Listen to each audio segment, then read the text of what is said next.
The afternoon sky looked like a brain, moist, gray, convoluted.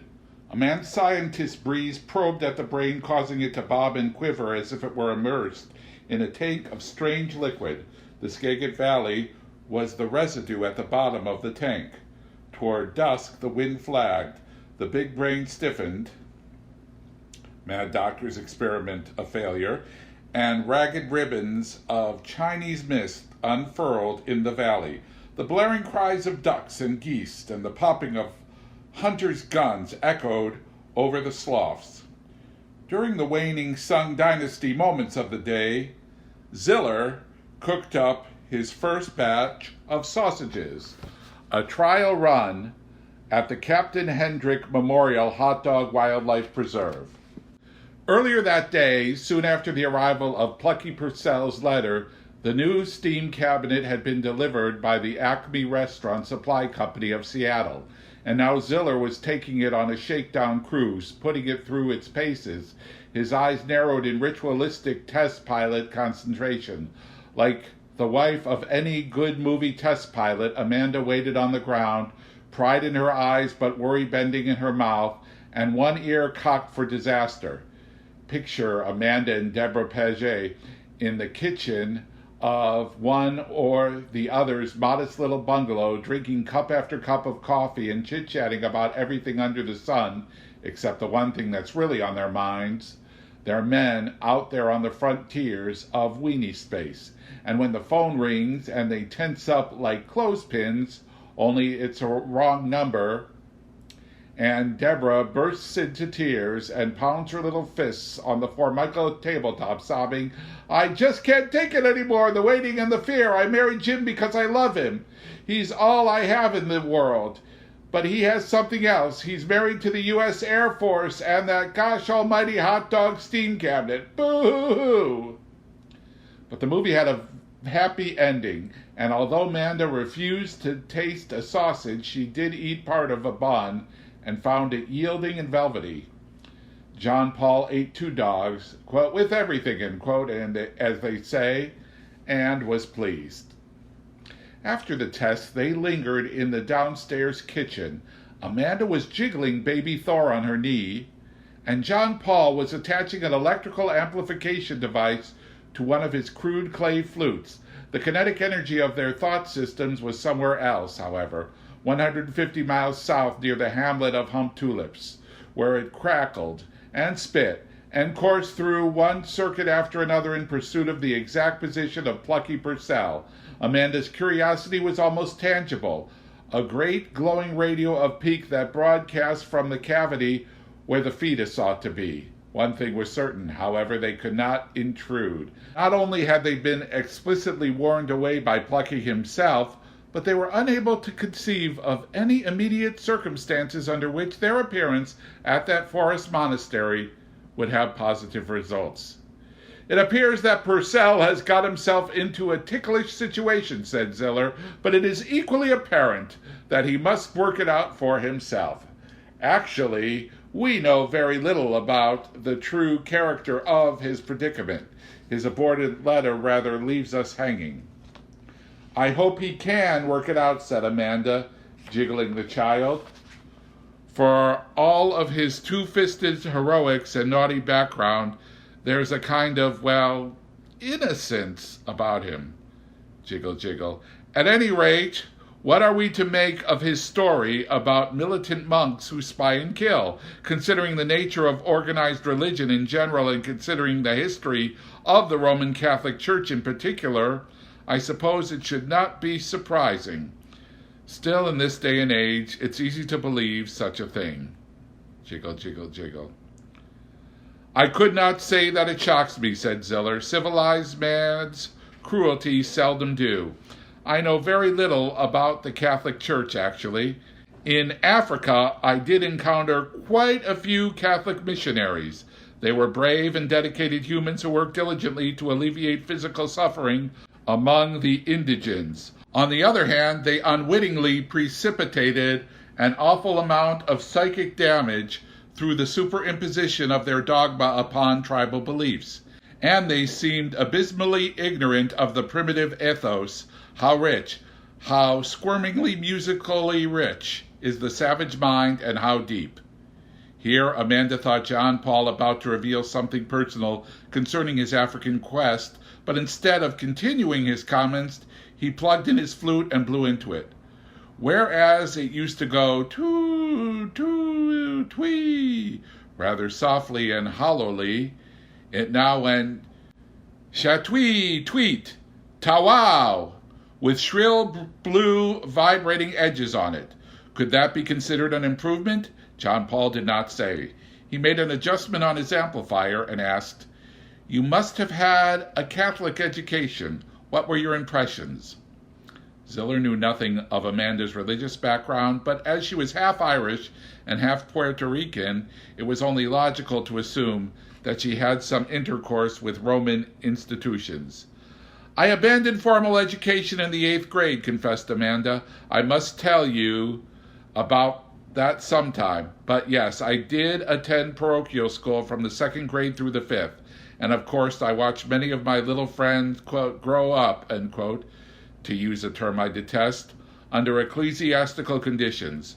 My impressions were this. There is an insect called the hunting wasp. The female hunts for spiders and other insects and preys on them in an unusual way. She stings them in the large nerve ganglion on the underside of the thorax so that they are not killed but only paralyzed. She then lays an egg on the paralyzed victim or within its body and seals the prey up in a nest.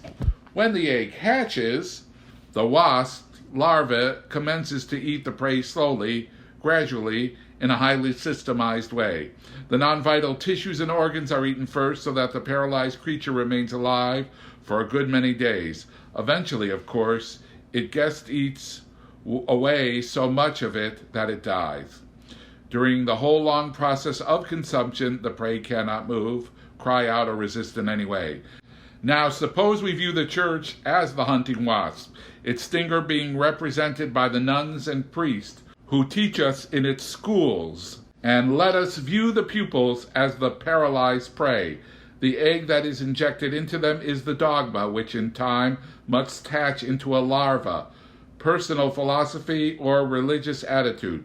This larva, as that of the wasp, eats away from within, slowly and in a specialized manner, until the victim is destroyed. That is my impression of parochial education. In a typical Amandan spasm of fair play, she called to John Paul as she went upstairs to bathe the baby. Public secular education is only a little less thorough in its methods and only a little less deadly in its results. She continued up the stairs, but Ziller stopped her. Amanda, he said, when I was in Ceylon, I climbed Adam's Peak, a mountain that is sacred to 4 world faiths. At the summit, there is a 5-foot depression in the rock. Buddhists believe it to be the footprint of Buddha. Hindus claim it for their god Shiva, Muslims for Adam, and local Catholics for St. Thomas.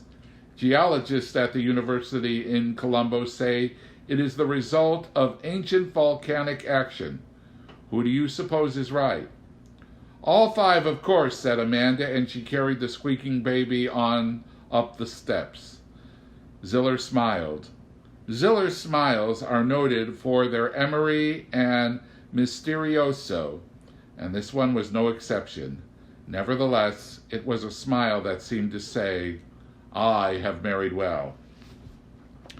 Happily for Amanda, whose curiosity was a radio left on all night at full volume and the neighbors complain and the cops come, happily for her, only 4 days passed between the arrival of Purcell's first letter and his second. As did the first, the second epistle arrived with no ceremony. A minor government employee simply slipped it into the Ziller mailbox with a soft, dry sound, a scarcely audible rustle of the tail of bureaucracy. John Paul fetched it inside and summoned Amanda. When she had joined him in the parlor, he disemboweled the envelope with a flick of an ivory blade. This is what they read. Dear Z and A, the end and the beginning, folks? Hi there. The cat who invented karate was some dude. He did 2,000 push-ups a day, pounded tree trunks until his hands were bloody, and meditated while sitting under an ice-cold mountain waterfall. Those are the sort of pastimes in which your old pal Plucky is supposed to be engaged, out in the woods, alone, manifesting the rigors of the karate mystique. Of course, it's all a ruse on my part to enable me to get away from my new companions. I ain't about to punch no tree in the chops, but I am karate master in residence at the Wildcat Creek Monastery, and what those monks don't know won't hurt them. Out here at my favorite stump, I have the time and privacy to continue my description of this freaky scene, of which I am all too much a part. Yes, yes. Well, as previously reported, old fast-talking Plucky manages to rap his way out of a potentially grim encounter with a pistol-packing padre and is in the process of setting a world's record for the Hum Tulips Dash when considerations other than personal safety flag his flight. With your permission, I won't bother to articulate those considerations except to remark that they involve things like intrigue, religious fulfillment, and a simple desire to get my poor bored ass out of the logging business for a while and into some kind of caper. At least one thing seems obvious. I am thinking. The late Brother Dallas is a newcomer to the Wild Creek Monastery. He is expected, but not known. He is carrying a map of the area which indicates he has not been here before, and the two monks of my immediate acquaintance do not know him by sight. He died on his way to the monastery, a mere 200 yards from it, and the brothers are as yet unaware of his demise. The monk with the gun, at least halfway, believes that I am Brother Dallas, and there is a chance that if he will believe it, others outside the monastery will also. Of course, there is a possibility that someone inside does know BD personally, but I'll gamble against that. There are surface implications of something sinister afoot hereabouts, and I could be sticking my already rope-burned neck into a noose. But just as likely, these implications are the result of coincidences, misinterpretations, and general paranoia, and probably there is nothing going on behind those unfriendly gates, except the usual Catholic hanky-panky and churchly mumbo-jumbo. After all, it is not astonishing that men, even monks, who reside in an isolated semi-wilderness inhabited by cougars, bears, and stray drunk Indians would maintain firearms, although it is a trifle unusual that a monk who armed himself against the beasts of the hills would choose a .38 special instead of a more conventional weapon like a shotgun. But that too might be explained simply. What my caper will probably amount to is this. I'll sneak backstage at the holy show, experience a weekend of the kind of fun the great imposter must have had all his life, and split the scene in time for work on Monday morning. On the other hand, there is a dead man involved, however innocently, in his business, and even if he died of natural causes, I have some moral obligation to report his passing. He might have a worried and loving family somewhere. More and worse, suppose I pretend to be Brother Dallas for the weekend, whereupon I confess my true identity and disclose the real BD is dead in the woods. Wouldn't I be one hell of a prime suspect in BD's death? Even if I did not reveal BD's rather permanent predicament, which would be damnably unethical, still his body might one day be found. It might be found right in the middle of my masquerade, and then wouldn't Plucky's fat be in the fire? I should nip this irresponsible escapade in the bud and save myself, and perhaps a whole lot of honorable people, unnecessary trouble and confusion. But no, by God, there is something screwy going on in that John Wayne monastery. There is, as my old Dixie daddy used to put it, a nigger in the woodpile. Something's akimbo, if not downright evil. I can feel it. All these thoughts are popping like corn in my brain pan. Popping very rapidly. It takes only a second or two while I'm running in my place, my knees pumping, but my feet experiencing no forward acceleration on that ruddy old logging road. Just a few seconds of decisions and indecisions, checks and counterchecks, and then wham, bam, I flood into action. First, I run to the dead man and relieve him of his packet of papers, the sealed documents mentioned in my previous letter. Then I drag the body across the road and down a steep embankment on the opposite side. Just as Richard Brodigan finds a trout stream at the foot of every chapter of his memoirs, I find a trout stream at the foot of every embankment. Oh, I knew it was there. Earlier, as I hiked up the road, my eyes had registered the kind of music that usually results when the earth is running about in a fluid condition. Hoping to keep the telltale crows away, I dumped the body in the creek in a hole about 4 feet deep that I pluckily, find a few yards downstream. I weigh it down with stones. Oops, God damn it. I forgot about the 300 bills. I have to fish that heavy cadaver out of the creek and remove the money from his pocket. Now, I know what you are thinking. A pox be on you. You are thinking that Purcell claims to stand in opposition to the whole monastery system. Yet he goes to quite a parcel of trouble to latch himself on to 300 tax-free dollars. But babies, you know that it is a federal offense to mutilate U.S. currency, and leaving a bankroll to decompose in a trout stream is tantamount to mutilation. Anyway, after resinking the USS Brother Dallas, I dry my hands on my jeans, puff up the hill again, and find the path and follow it into the woods at a trot. Less than halfway to the monastery, I meet 2 monks, one of whom is rubbing his neck, looking kind of dazed, and the other, well, he's glowering and passing a .38 special from hand to hand. That latter cat worries me. Why can't he, when he gets upset, just run a few laps around the beads like any good priest is supposed to? I mean, Pat O'Brien used to get red in the face and ball up his fists, but this friar fingering his firearms is a bit too much. Hello, I say cheerfully. I found them. That was really careless of me. But even the saints were not immune to error. I smile beatifically. The armed monk snatches the papers from me, subjects them to a ridiculously long scrutiny, considering that there are only 2 lines of type on the exterior and that he doesn't break the seal. Carelessness is a weakness that isn't tolerated in this order, he says in a voice that the average housewife would have to take out of the freezer at 2 p.m. if she wanted it thawed in time for supper. Aha, thinks I, the pistol padre isn't very high in the Wildcat Creek hierarchy. He isn't even authorized to open my papers. On the way up the path to the monastery, I apologized profusely to the other monk for having laid him low. The blessed wine of Christian forgiveness isn't exactly oozing from the pits of his flesh, but he does admit that under similar circumstances he probably would have reacted unpleasantly to himself. Only I'm not as good a chopper as you, he said with begrudged admiration, still massaging his neck bone. We pick up the satchel, stuff the robe back in it, proceed to the gate and ring the bell. It has a nice tone, properly religious. We are admitted. The gate locks behind us. It does not have a nice tone. It locks with a gray prison clink. Clink!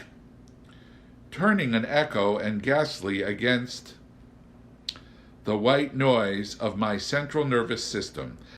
That clink tumbles into echoes, first inside of my head and then tumbling beyond the bitter reaches of consciousness. Jesus, I don't mean to get poetic about it. That's what I get. Ziller fraternizing with cats like you. I heard this intellectual theatrical dude rapping at a loft party one night in New York, and he said that when Nora slammed the door to walk out on her old man in the last scene of A Doll's House, that slam reverberated throughout the whole spectrum of Western drama, and that it caused taboos to fall in the theater, and in male-female relations, just as a slammed door might cause a picture to fall from a wall. Only it was a permanent alteration.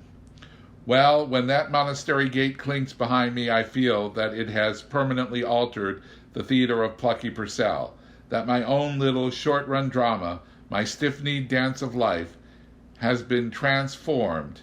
There is a cold lick of finality about it. The monastery gate, rather than a jail door slamming to shut me in, is a landing craft, ramp lowering to let me out, and I have no choice now but to wade ashore on an alien beach, where sooner or later I must confront an inhospitable populace. Fear is moist and sticky in my throat, like berries in a plastic sack. But it is a fear more surreal than real. There is even an element of gaiety in it. My brother told me some of the Marines were whistling show tunes when they hit the beaches at Incheon, and why not? The principal difference between an adventurer and a suicide is that the adventurer leaves himself a margin of escape. The narrower the margin, the greater the adventure. A margin whose width and length may be determined by unknown factors, but whose successful navigation is determined by the measure of the adventurer's nerve and wits. It is always exhilarating to live by one's nerves, or toward the summit of one's wits. Such stuff I shamelessly confess to you. But what really is there to fear? Inside the compound, the scene is not especially strange. Mainly, there are sterile passageways, off which lead heavy doors, all closed. It is like any monastery I've ever seen in the movies, except that instead of adobe or stone, it is constructed of wood. As we walk the passageway, we pass 8 or 10 monks, and they don't look like Bing Crosby or Pat O'Brien. Neither do they look like the Hunchback of Notre Dame. There is less milk and more iron in their eyes than in most priests I've observed. Less gravy in their jowls and less booze in their noses. Aside from that, I detect nothing extraordinary about them except their walk. No humble shuffle, no pious servile plod, no prissy strut. They walk with the easy, aggressive grace of trained athletes. Among them in the narrow passageways, I feel as if I'm back in the stadium tunnel at Duke, and I'm nearly expecting one of them to slap me on the ass the way athletic teammates are always slapping each other on the ass, a gesture almost touching in the innocence of its eroticism, and yell, "Let's go get them bastards, Plucky! Come on, man!" Toward the center of the compound, we stop before a door, and old 38 Special, he bams on it. The man who receives us is Father Gestat, a monk about 50 years old with the build and physiognomy of a Chicago butcher, and obviously the top cat hereabouts. Father Gutstat's face is a balloon full of blood, a smooth red bladder with giblets for eyes, and for a nose a round, veiny, sugar-cured lump that could have been pruned from the entrails of a bull. The good father is a steaming blood pudding of a man, but crafty. Oh, if there is a humbug slaughterhouse sprawled over his exterior, there is a University of Heidelberg huddled inside. He does not slobber on his cigar or flick it about, but holds it for long periods a few inches from his mouth, while its ash extends to perilous magnitudes. He sips his brandy as if engaged in demanding but pleasurable intellectual exercise.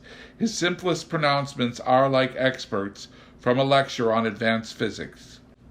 It is not the content of his speech that is so authoritative and confounding, but rather the weight of it. His words are heavy, his language is dense. While some men's spoken sentences seem constructed of cardboard and canvas, Father Gutstat's are of brick and steel.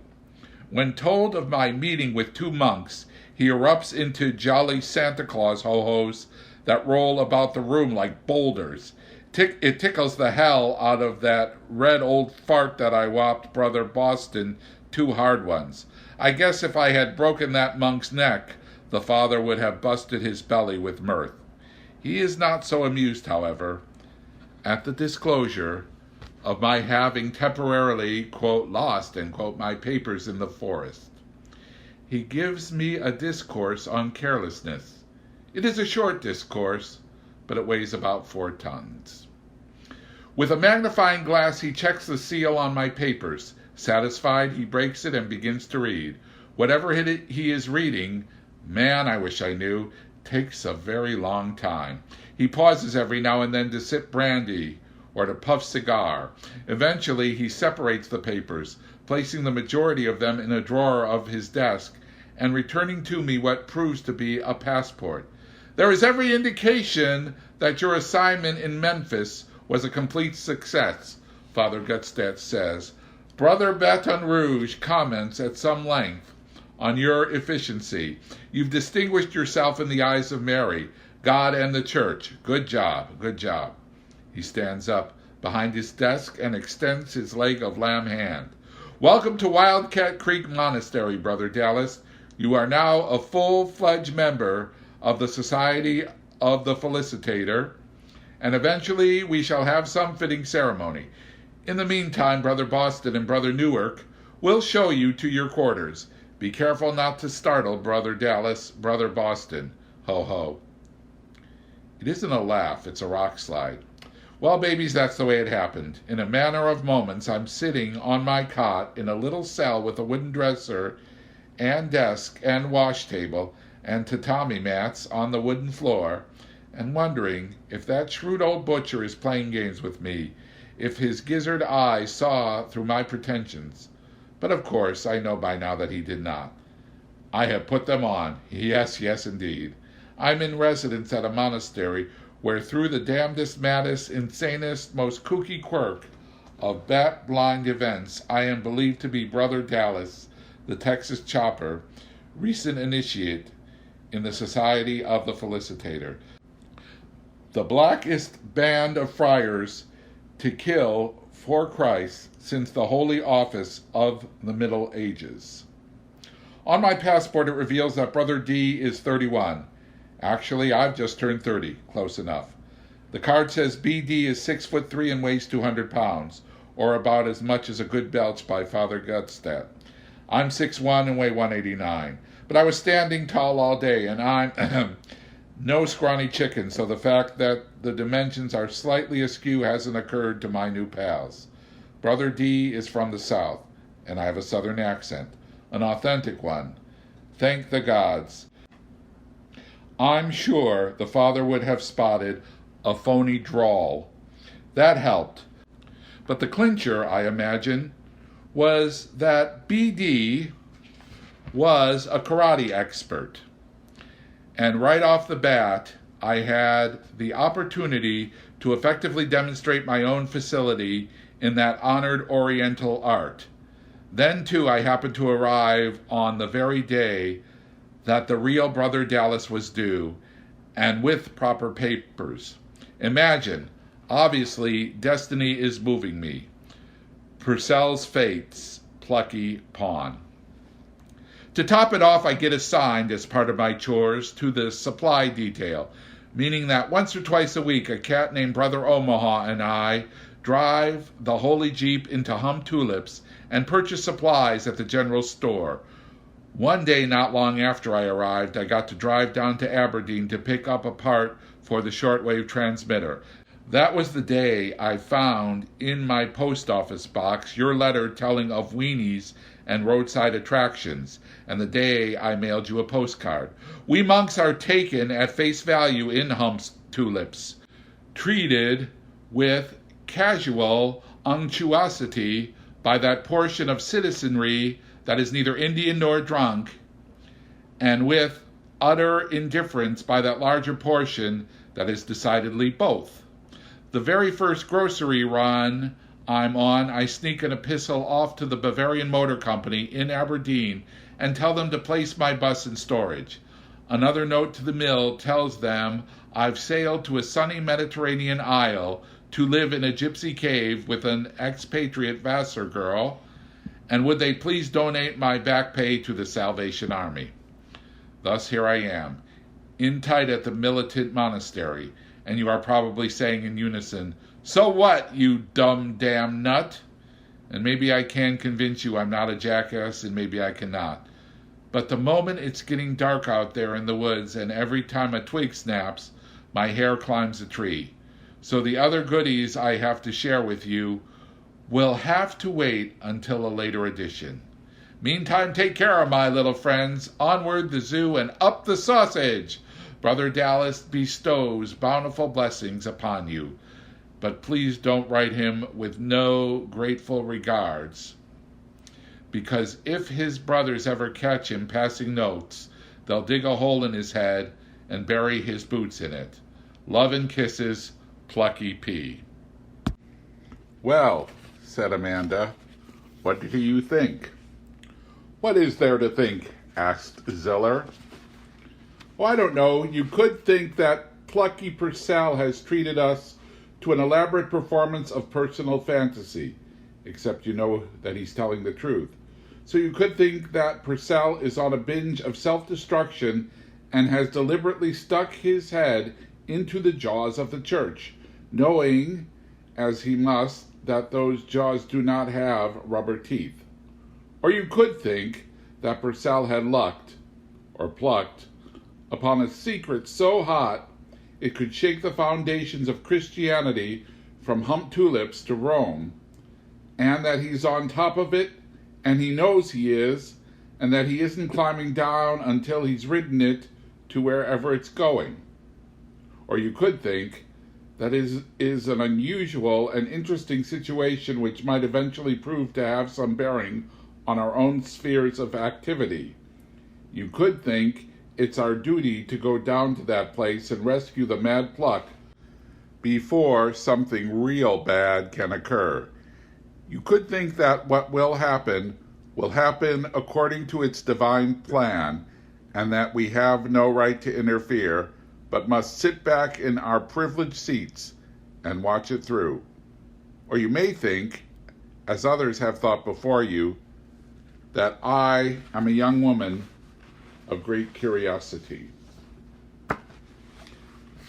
Amanda smiled demurely and stooped to pick up a toy that baby Thor had abandoned on the Persian carpet. As she stooped, she felt the swallows circling inside the dome of her womb. Ziller said nothing, but went to his drums and began to tease them into sound. He beat them and banged them and rattled them and caressed them and evoked from them a substance of duration.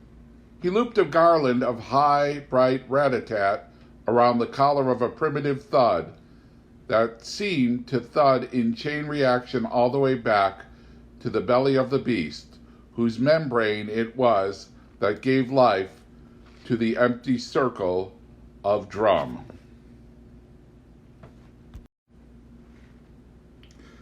The whole universe is a complex of rhythms, mused Amanda. We each of us feel a need to identify our bodily rhythms with those of the cosmos. The sea is the grand agency of rhythm. The grand tops in the wind, the atoms in orbit are rhythmic. The uterus, which is a strong muscular organ, contracts with the birth of the baby. The rhythmic contractions, in fact, are important motivations for the baby to emerge into the world. Rhythm is how it all begins. If John Paul's drumming cast no particular luminosity on the question of Plucky and the monks, it did at least give Amanda some insight into the musicality of human behavior. To wit, actions, like sounds, divide the flow of time into beats. The majority of our actions occur regularly, like dynamism, and are unaccentuated. But occasional actions, such as Plucky Purcell's venture into the Wild Creek Monastery, are accentuated due to their intensified stress. When an accentuated beat is struck in relation to one or more unaccentuated beats, there arises a rhythmic unit. Rhythm is everything pertaining to the duration of energy. The quality of a man's life depends upon the rhythmic structure he is able to impose upon the input and output of energy. Energy equals mass times the speed of light squared. Einstein understood what Thoreau meant when he spoke of men hearing, quote, different drummers, end quote. The road did not say saxophonists or harpsichordists or kazoo players, mind you, but drummers. The drummer deals almost exclusively with rhythm, therefore he is an architect of energy. Art is not eternal, only energy is eternal. The drum is to infinity what the butterfly is to zero. Amanda was tempted to relate to Ziller her new comprehension of his drumming, but she did not. Instead, she packed some mushroom cookies in an old Kotex box, and the family went down to the flats and flew their kites. Once, however, as she dashed through the sloth grass, the wind whipping her yellow dress, she yelled to Ziller, "The kite is the simple geodetic structure, just as the drum is the simplest." And she ran on by, and her words were lost in the wind. The electrical output of the human body is about 1/2000th of a volt. That isn't quite enough juice to light up Broadway now, is it, folks? Hell, it isn't enough to fry a Frankfurter. No wonder God never bills us for electricity. He wouldn't collect enough pay for the postage. Happiness gathered at the roadside zoo. Finishing touches were being applied. Still no animals there, of course, except for 2 garter snakes and a tsetse fly so dead it lay encoffined in artificial amber, unable even to decompose.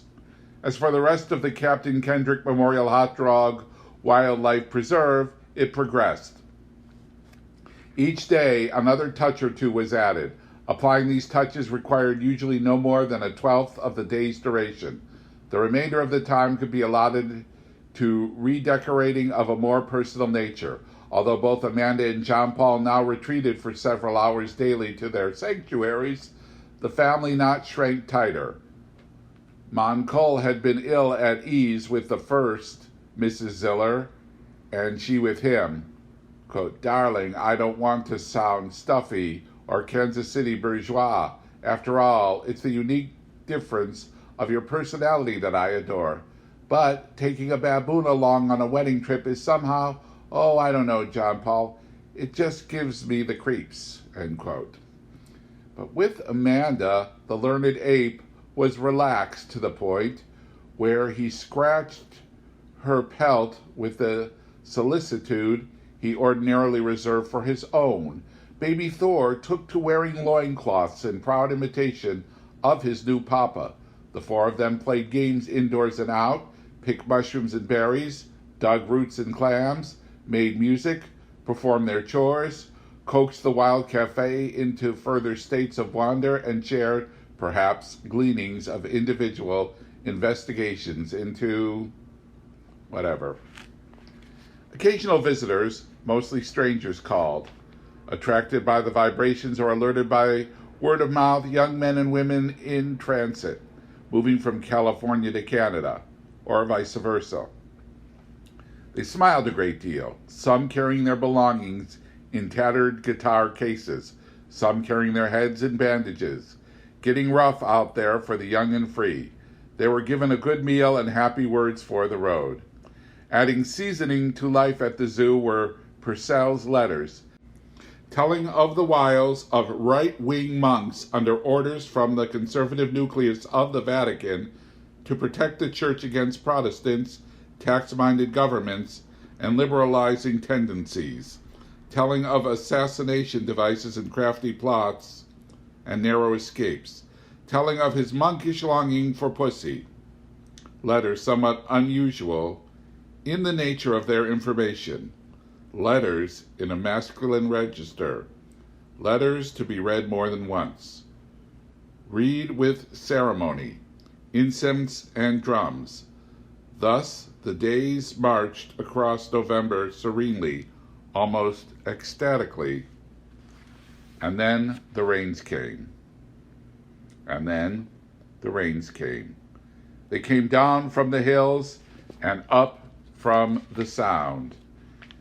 And it rained a sickness, and it rained a fear, and it rained an odor, and it rained a murder, and it rained dangers and pale eggs of the beast. Rain fell on the town and the fields. It fell on the tractor sheds and a labyrinth of sloughs. Rain fell on toadstools and ferns and bridges. It fell on the head of John Paul Ziller. Rain poured for days, unceasing. Flooding occurred. The wells filled with reptiles, the basements filled with fossils. Mossy-haired lunatics roamed the dripping peninsulas. Moisture gleamed on the beak of the raven. Ancient shamans rained from their homes in dead tree trunks, clacked their clamshell teeth in the drowned doorways of forests. Rain hissed on the freeway. It hissed at the prows of fishing boats. It ate the old warpaths, spilled the huckleberries, ran in the ditches, soaking, spreading, penetrating. And it rained an omen, and it rained a poison, and it rained a pigment, and it rained a seizure. Rain fell on the Chinese islands. It fell on the skull where the crickets live. It fell on the frogs and snails in the gutters. It fell on the giant, improbable, pacifying, vulnerable sausage. It fell against the windows of the hospital where Amanda had been carried, the blood on her legs diluted with rainwater. The rain had nearly obscured her little yelps of pain as she lay in the brush near the mouse burrows. Rain had fallen on the fetus, prematurely expelled, in the muddy field grass. Rain had spattered Amanda's unconscious eyes, as it now spattered the windows of the hospital where, for 11 days she lay, some days close to dying. The hospital corridor glistened with quiet.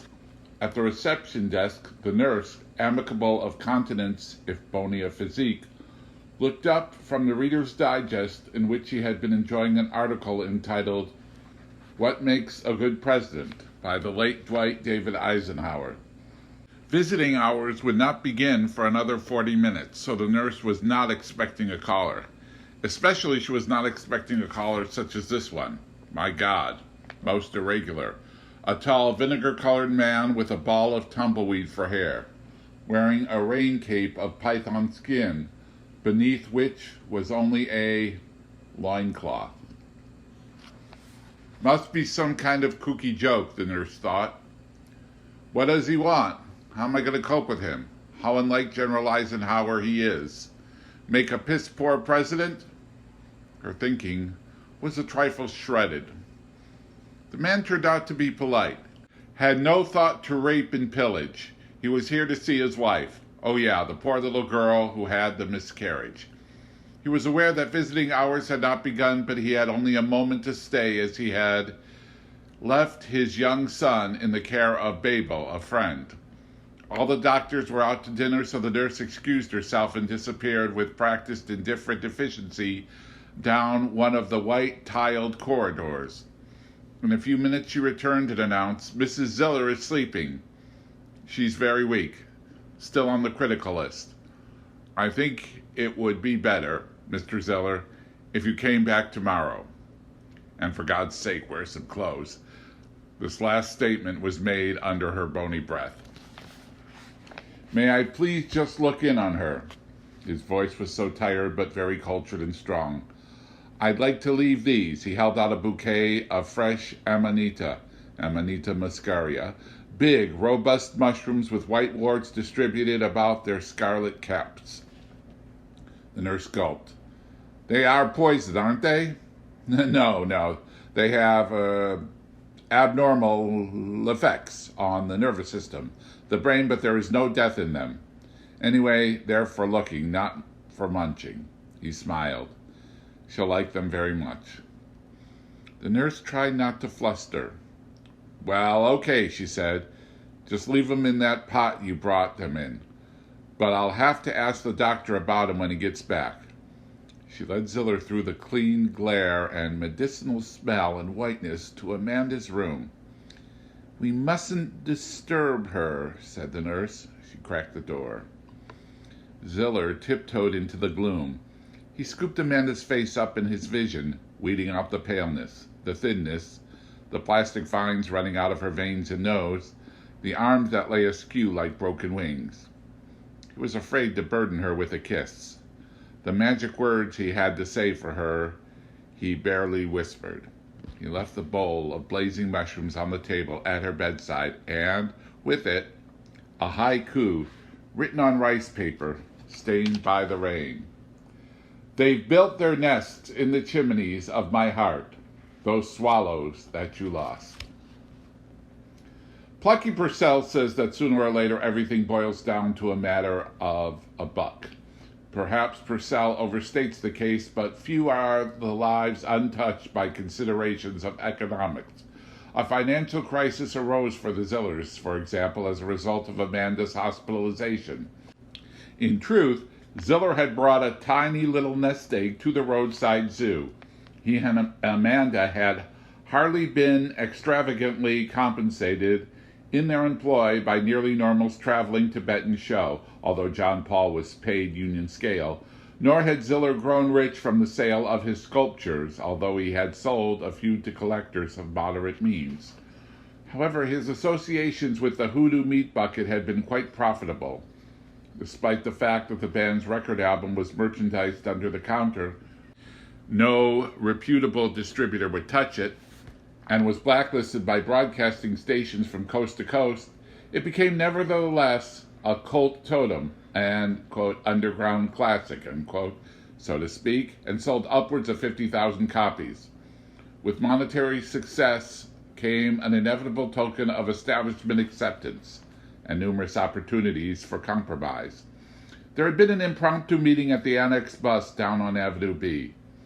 The four musician heroes quaffing beer and eating the free peanuts. In leaner days, Ziller and Moncol had substituted on Annex peanuts. Protein is where you find it. Look, Ziller, whined Ricky Tick, the lead guitarist. There's no major record company wants to sign us. Heavy bread. We don't have to sell out, man. Just tone down the sex trip. Tone down the voodoo trip. The anarchy trip. The trephination trip. Muff the perversities. That's all, man. Life magazine wants to do a spread on us. And Ziller had skewered his fellows with fierce pyramid eyes and displayed his smile as if it were a dagger on a pillow. You gentlemen do what you wish. The pleasures of exile are perfect at best. At worst, they rot the liver. Napoleon's hide turned yellow as a buttercup. I leave on the midnight special for the town of my birth. And with one last handful of free peanuts, he went away to Africa.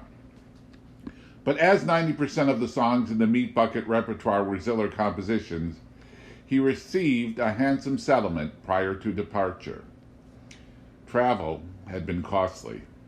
The conversion of Mom's Little Dixie Barbecue into the Captain Kendrick Memorial Hot Dog Wildlife Preserve had not been inexpensive. The motorcycle had been traded in on a used but late model Jeep station wagon, and quite a few dollars had to be added to close the deal. Then came Amanda's accident. The sum of the medical bills was staggering. It was Black Friday beneath the colossal weenie. Now, Amanda's father was probably the most well-to-do, overweight Irish immigrant orchid baron in America. As Amanda was his only child, and as he had no wife, alas, he was in an excellent position to alleviate the newlyweds' economic woes. While Papa was not overjoyed with his little one's choice of mate, he gladly would have sent banknotes galloping to her bedside. They would amble up, hats in hand, shaking rain from their green mustaches, and say in husky voices not the least bit tremulous from the long ride, "Howdy, ma'am. The Banknote Brigade. Hallowed protectors of the American way. May we be of service to ye?"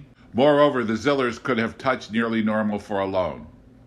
But if neither of them desired to become independent upon a relative, the thought of sinking in debt to a friend was even more depressing. So Ziller, to whom the telephone was a well-oiled instrument of torture, placed a call to New York City, heard his hesitant words go limping across the continental span, heard the twinkle-toe lisp of his dealer come rushing back, oblivious to the hostile stares of cowboys and farmhands as it swished across Iowa and Montana. He endured the pronouncing of his plight into the cold black mouthpiece, endured the lollipop vowels that bunny-hopped into his ear, endured them. And on the day that Amanda was released by the Mount Vernon Clinic, coming home to floral arrangements of cattail and salmonberry branch, to oyster casserole and baby kisses and baboon antics and a favorite tune on the flute, she was told of new wealth in the Ziller domain. She learned that the non-vibrating astrological dodo dome spectacular, formerly on loan to the Whitney Museum, had been sold to an Amsterdam couple for a figure approaching $25,000. Cheap at the price, the dealer had ladled off a third of those dollars, as dealers do, but a bank draft for the remainder was in the mail.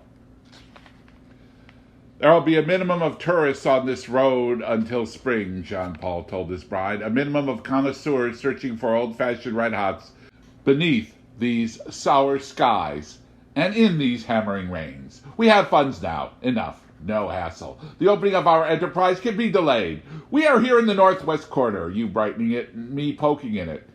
And vice versa, although I have fewer inclinations to brighten than you to poke. The Northwest, albeit on a fairly superficial level, is one of my sources.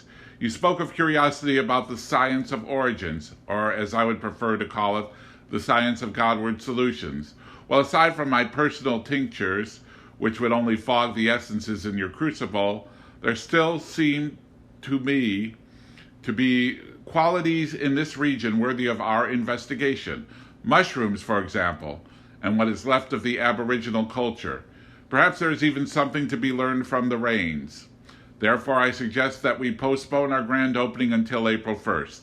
In the ensuing 4 months, let us become intimate with the spaces and speeds and loops and patterns of the Northwest Biosphere, of which we have voluntarily become a functioning part. That way, we may better serve it as it serves us, just as the wheel people of Enugji serve the circumferences, which in turn supply their sacred rotations. He paused.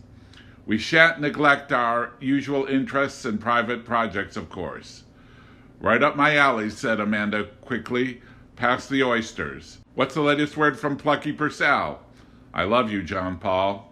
Have you noticed that the tops of the fly amanita are colored with the same brilliant red as Mon Cole's great butt? Her health was returning in gulps. The magician's underwear was found early yesterday, or late the day before. The authorities weren't specific. They assured us, however, that the magician himself would be apprehended within 48 hours. What then? This morning, the agents seemed increasingly sullen. We overheard them discussing the future of the snakes. One of them, we think he was FBI, said, "Let's turn them loose in the woods." But the others, the CIA boys, said, "Mash 'em. They're planning to kill the snakes. What are their plans for us?" The author realizes that time may be running out. Due to the morbid uncertainty of the situation, it is probably incumbent upon him to spur his Remington into the heart of the matter, to deploy to the front all salient and essential facts under his command. Get the nitty-gritty down on paper while there's still opportunity. And that he shall do forthwith. If he has been indulgent up to now, if he has subjected you to an excess of background, if he has dallied in the scenery when he should have been upstage setter disclaiming, forgive him or chastise him as you will. Just remember that while you may have a stake in this matter, and all of you do, the writer has what seems to him, from his proximity to events, to be a bigger stake. And he has never claimed to be unselfish or heroic. It must be obvious to you that the author was not a witness to the episodes which he has so far described. They transpired in those Elysian days before Marx Marvelous turned up to manage the zoo, before the corpse appeared and really knocked things on their ears. Therefore, it is important to the author, for personal reasons, to establish in his own mind the prevailing moods, if not the exact sequence of events, that brought Amanda, John Paul, and Plucky together in such portentous circumstances. To this end, he had made use of letters, journals, and considerable oral accounts. Amanda insists, although she's not read a sentence of it, that the author is compiling a history. The author knows what she means, of course, but he is not certain he wants that responsibility. Actually, however, there is no cause to recoil from the, quote, historian, end quote, tag. Hardly a pure science, history is closer to animal husbandry than it is to mathematics in that it involves selective breeding. The principal difference between the husbandry man and the historian is that the former breeds sheep or cows or such, and the latter breeds assumed facts. The husbandry man uses his skills to enrich the future. The historian uses his to enrich the past. Both are usually up to their ankles in bullshit. History is a discipline of aggregate bias. A history may emphasize social events or cultural or political or economic or scientific or military or agricultural or artistic or philosophical. It may, if it possesses the luxury of voluminousness or the arrogance of superficiality, attempt to place nearly equal emphasis upon each of these aspects. But there is no proof that a general inclusive history is any more meaningful than a specialized one. If there is anything that the writer has learned from Amanda, and he must confess to having learned a measure, it is that the fullness of existence embodies an overwhelmingly intricate balance of defined, ill-defined, undefined, moving, stopping, dancing, falling, singing, coughing, growing, dying, timeless, and time-bound molecules, and the spaces in between. So complex is this structure and so foolishly simple, the historian's tools will not fit it. They either break off and go dumb in the scholar's hands or else pierce right through the material, leaving embarrassing rents difficult to mend. Rule 1 in the Manual of Cosmic Mechanics, a linear wrench will not turn a spiral bolt. Drawing courage from that rule, the author can boast that his approach to history is no worse than any other and probably better than some. And so what? And so what, the writer types, tapping the Remington softly so as not to disturb Amanda. It is sunset now and she has retired to her sanctuary. Dusk and dawn, evidently, are the most advantageous times for trances. Evidently. Poor girl has been in and out of trance a dozen times during the past 2 days. Her eyes are as flat and lifeless as linoleum cutouts. The skin sags from beneath them like fresh dough dripping from a baker's spoon. And still she's beautiful. She was just in the living room here, where the author is typing, wearing only blue lace panties and a sheer cotton blouse of the peasant or gypsy variety, not dressed that way in order to arouse the other, as has sometimes been the case, but due to carelessness. Her thoughts are elsewhere. All that she has learned in 12 enervating sessions, she learned this morning at sunrise when the, quote, voices, end quote, informed her that she would soon be receiving a letter. Big deal. Great voices, huh?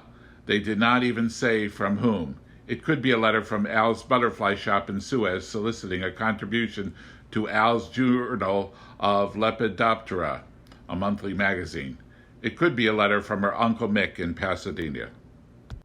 Despite her exhaustion, despite her concern over Ziller, over Plucky, over Moncol, and over, of course, the corpse, oh corpse, what terrible schisms will be thy latest legacy. Amanda offered to prepare supper for your correspondent before undertaking her twilight trance. She had just fed baby Thor his wheat custard and left him to play himself to sleep in his crib. The author declined. No, he said, you mustn't bother. I'll fix myself some hot dogs after a while. What with the zoo closed down, the hot dogs are going to spoil anyway. Better to eat them up. Amanda smiled. Gonna eat sausages, are you? Yes, might as well. What fitter meal for a condemned man than Ziller's little mythic cylinders of peace. Bon appetit. I've got to go for now. Will I see you tonight? If I learn anything in trance, I'll report. If not, you'll see me about 2 o'clock in the morning. I'll come to your room. What was that? Could it be what the author was thinking, hoping, wishing? Oh, thank the gods. Let him sacrifice 12 white doves to Venus. His skin flushed and his hot brain swarmed with delicious fantasies. He suffered such a forceful and abrupt erection that it almost tipped his typewriter off the table. Look now, you don't have to help if you don't want to, said Amanda. It really isn't fair to expect you to. But I'm going to sneak downstairs late tonight, or rather early tomorrow morning, and I'm going to free the snakes. Well, sighed your correspondent, the conqueror blood draining ignominiously from his penis. I suppose I might as well risk my life for a bunch of garter snakes as anything else. Soldiers die every day in the service of reptiles. But aren't you forgetting something? What about the flea circus? Aren't you going to liberate the fleas? You're being sarcastic, but the fleas have been provided for. They'll embark from here in a carefully prepared airmail envelope addressed to a friend who'll see them to safety. As a reward for their faithful service and many exciting performances, they'll be allowed to retire to the back of a pink poodle in Palm Springs. Amanda kissed the writer lightly on his lips and went off to endure another searching trance. As the writer set about to cook his hot dogs, he found himself thinking again about history. He had agreed to participate in a pre-dawn raid to liberate a pen full of condemned garter snakes. How would a serious historian approach an episode like that? Later tomorrow he may well help rush an envelope full of trade fleas into a political assignment. Would Arnold Toynbee seize that action? Would he wring consequence from it? Or would he brush it aside as a bothersome fly on the carcass of greater events? Look, if Ziller and Purcell are caught, chances are that the corpse will be found with them. And if the corpse is identified, as surely it must be, and if that identity is made public, how could such a secret be kept? Then most of the world is in for one hell of a jolt. Perhaps society will roll with a punch, or perhaps it will sink to its knees. As you read these lines, you may already know how the news was received.